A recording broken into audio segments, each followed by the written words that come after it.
Yeah, so the way that you do it, how do you mute string noise? Well, we have to first figure out how many different sources of noise we have, I guess. So if I'm playing a line like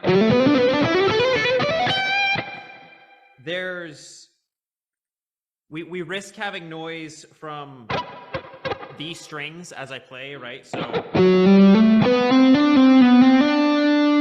like when I'm on the A and the D string there, well, basically any string underneath me, we risk having noise come from, right? So to mute those ones, like the way that I have my index finger or whatever finger I'm using, could be my pinky too, right? Could be my middle. Actually, when it's my middle, I'm still kind of relying on my index finger. But basically, whatever finger is down, you want to be touching the other strings with it, right?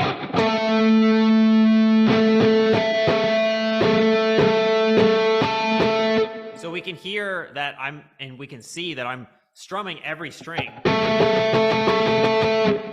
But I only hear the A, and you only hear the A, we only hear the A, because I'm muting everything else, right? So to answer your question, with the index finger or something, it actually, well, yes, it can be the index finger, but it could also be the pinky or maybe even the ring finger. If I'm playing something maybe like where I'm using my ring finger, I think in that case, I actually am still using my index.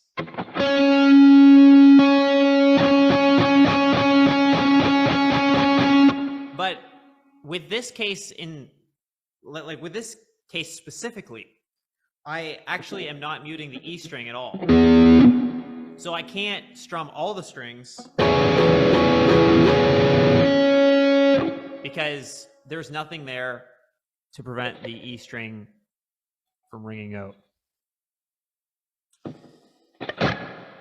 If I wanted to mute that, maybe what I would do is put my middle finger down.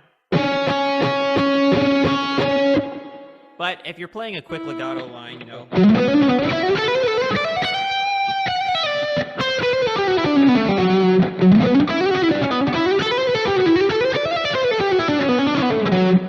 I'm just experimenting a little bit right now just to see how I do it. And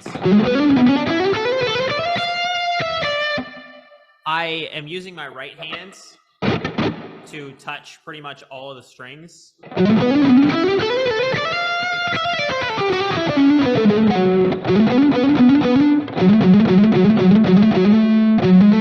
Like my palm is touching all of the strings, right? Yeah, I am writing with, I'm muting with the right hand too.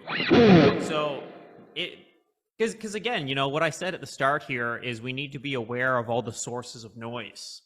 And yeah, of course, I mean, the strings, I guess the strings really are the only source of noise now that I say that out loud, but we can, I guess what I meant was the sources like that we can use to mute.